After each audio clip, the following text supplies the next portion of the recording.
കറി വെക്കാനൊന്നും കിട്ടിയില്ല. അപ്പം ഞാൻ എന്തായാലും ചേട്ടനോട് പറഞ്ഞ് നമുക്ക് കണ്ണം പിടിച്ച കുറച്ച് മീനുണ്ടല്ലോ, സിലോപ്പി ഉണ്ടല്ലോ, ഇത് എത്ര ദിവസം വേണമെങ്കിലും വെള്ളത്തിലിട്ട് അങ്ങനെ നിൽക്കും കേട്ടോ, പെട്ടെന്ന് ചാവൊന്നുമില്ല.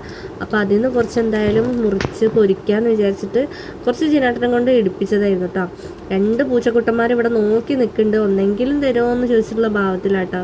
അപ്പോൾ മുറിച്ച് കിട്ടിയാൽ പൊരിക്കാൻ ഇത് നല്ല എളുപ്പമാണ്. അപ്പം മുറിക്കാൻ കുറച്ച് പാടുള്ളൊരു സാധനം കേട്ടോ. അതിൻ്റെ മുള്ള് നല്ലോണം തട്ടും, ജീവനുള്ളതല്ലേ, അപ്പം അതിനെ കൊന്നിട്ട് വേണമല്ലോ മുറിക്കാൻ. അപ്പം ഞാൻ ആ ദൗത്യം ചിരട്ടനാണ്ട് ഏൽപ്പിച്ചിട്ട് അപ്പോൾ ആൾ നല്ല മുറിച്ച് ഒക്കെ കഴുകി കൊണ്ടുവന്ന് തന്നിട്ടുണ്ട്. ഞാനത് മസാലയൊക്കെ കൂട്ടി പൊരിക്കാൻ വേണ്ടിയിട്ട് വെച്ചിട്ടാണ്. ആളെ ഞാൻ വിട്ടിട്ടില്ല, അവിടെ വേറെ പണി കൊടുത്തിട്ടുണ്ട്, തക്കാളി ഉള്ളിക്ക് അരിയാൻ വേണ്ടിയിട്ട്.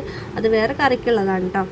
അപ്പോൾ അതൊക്കെ ഇത് അവിടെ നടന്നുകൊണ്ടിരിക്കുകയാണ്. അതിനിടയിൽ നല്ല വെയിലുണ്ടായിരുന്നു. അപ്പോൾ ഞാനെന്ത് ചെയ്ത അകത്ത് കുറച്ച് തുണികളൊക്കെ ഉണ്ടായിരുന്നു, അപ്പോൾ അതൊക്കെ വെയിലത്തേക്ക് ഇട്ട് പിന്നെ മീൻ മുറിക്കായിരുന്ന ആ തിണ്ടൊക്കെ നല്ല വെള്ളം ഒഴിച്ച് അടിച്ച് കഴുകിയിട്ടാണ്. വേഗം കൊണ്ട് ഉറുമ്പ് നിറയും അടിച്ചിട്ടിട്ടില്ലെങ്കിൽ. അപ്പോൾ അതൊക്കെ നല്ല വെയിലും ഉണ്ടല്ലോ, അപ്പോൾ വേഗം വെള്ളമൊക്കെ ഒഴിച്ച് അടിച്ച് കഴുകി. അത് കഴിഞ്ഞ് ഞാൻ കയ്യും കാലൊക്കെ കഴുകി മീൻ പൊരിക്കാമെന്ന് വെച്ചിട്ട് വന്നതാട്ടോ അകത്തേക്ക് തന്നെ.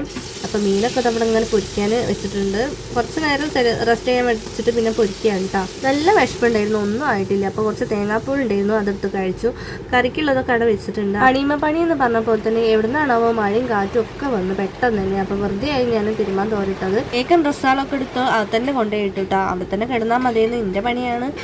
അപ്പോൾ ആ കറിയൊക്കെ ഞാൻ ഒരു പരിപ്പ് കറിയാണ് കേട്ടോ വെക്കണത്. അപ്പോൾ അത് എളുപ്പപ്പണിയല്ലേ. അപ്പോൾ മീനൊക്കെ പൊരിച്ച് കഴിഞ്ഞത് അവിടെ റെഡി ആയിട്ടുണ്ട്. ഇനി കറി ഒന്ന് വറവിടണം.